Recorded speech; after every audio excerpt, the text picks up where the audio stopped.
سنت موقدہ اور غیر موقدہ کیا دونوں کے پڑھنے کا طریقہ کار ایک جیسا ہے؟ سنت موقدہ جب 4 رکعت آپ پڑھ رہے ہوتے ہیں،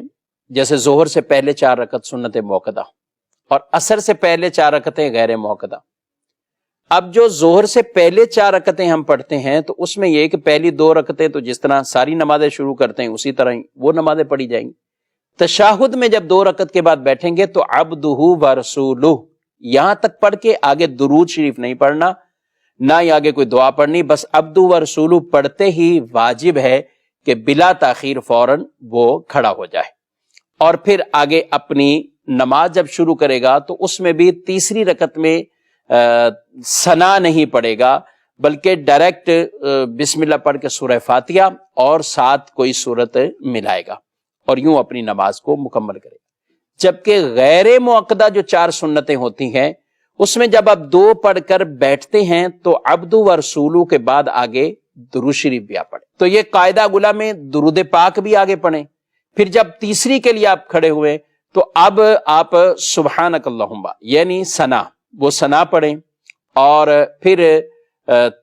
ثنا پڑھ کے اعوذ باللہ، بسم اللہ اور تعوذ تسمیہ، اس کے ساتھ آگے سورہ فاتحہ اور پھر اس کے ساتھ بھی کوئی سورت ملائیں گے۔ بس یہ فرق ہے کہ سنت موقدہ میں جب پہلا قاعدہ کریں گے، اتحیات میں بیٹھیں گے تو عبدہ و رسولہ تک پڑھیں گے،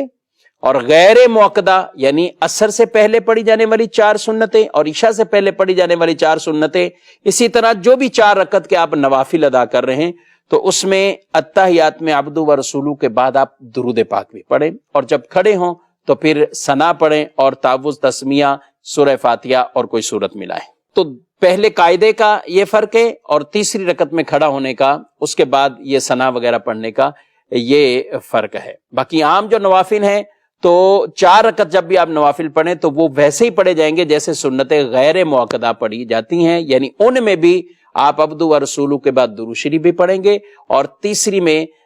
جب کھڑے ہوتے ہیں تو پھر آپ ثنا پڑھیں۔ یہ اس میں دونوں کے درمیان یہ فرق بیان کیا گیا ہے۔